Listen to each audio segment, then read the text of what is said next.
ഏറ്റവും ഇഷ്ടപ്പെട്ട സാധനങ്ങളൊക്കെ ആയിട്ട് എന്നെ കാണാൻ വരുന്ന ഒരാൾ.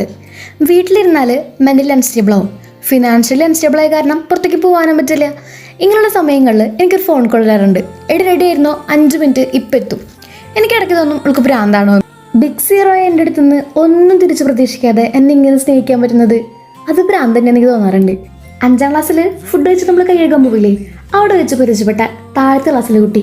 പിന്നീട് അങ്ങോട്ട് കലോത്സവങ്ങളിൽ നമ്മൾ ഒരുമിച്ചായിരുന്നു. അങ്ങനെ നമ്മളുടെ സ്നേഹം കാരണം ദൈവം വിചാരിച്ചു ഒരുമിച്ച് പഠിക്കട്ടെ എന്ന്.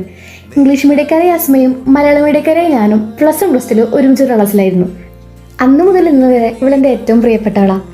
ഇപ്പോൾ തൻ്റെ 2 പ്രൈവറ്റുള്ള സർക്കിളിൽ 10ാമത് ഒരാൾ. കള്ളിമുൾ ചെടികൾ പോലത്തെ ഫ്രണ്ട്ഷിപ്പ് എന്നറിയില്ലേ, അതാണ് അവള്. എന്നും സംസാരിക്കുന്നു വേണ്ട, എന്നും ഫോം വിളിക്കുന്നു വേണ്ട, പക്ഷെ ഭയങ്കര സ്ട്രോങ് ആയിരിക്കും.